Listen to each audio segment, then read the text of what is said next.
Here's the difference between marinating, brining, and curing. When you have a piece of meat and you want to add some flavor but you're not sure how, the crucial thing to remember is it's all about the salt.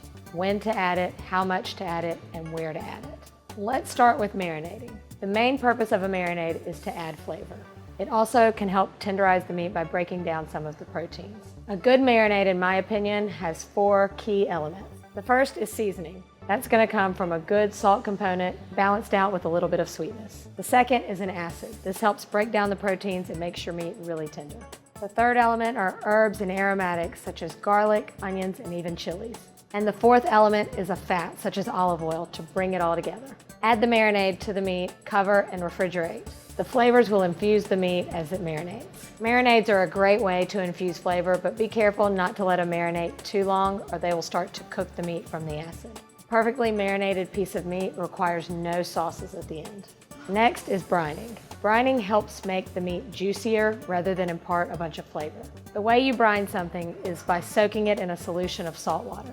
Start with a pretty heavily salted pot of water. Add a little sugar and maybe even some peppercorns. Bring the mixture to a simmer and stir until the salt and sugar dissolve.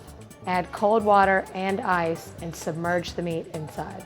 Brining is perfect for those meats that tend to dry out in the oven, like turkey. Some of the salty solution is absorbed into the meat through osmosis. Don't be scared by the amount of salt here. Only a small amount is actually absorbed into the meat, but the end product is super juicy. The final technique is curing. Like brining, it uses a lot of salt, but it's not to add moisture, it's just to preserve the moisture that's inside the meat.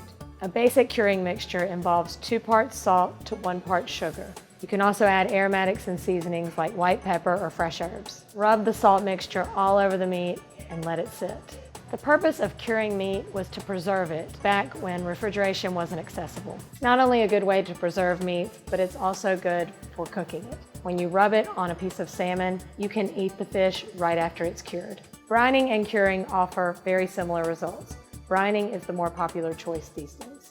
You really don't know which method to use, brining, curing, or marinating, until you decide which type of meat you're ready to cook. So now you know the difference between brining, marinating, and curing. First thing you have to do is pick up that box of salt.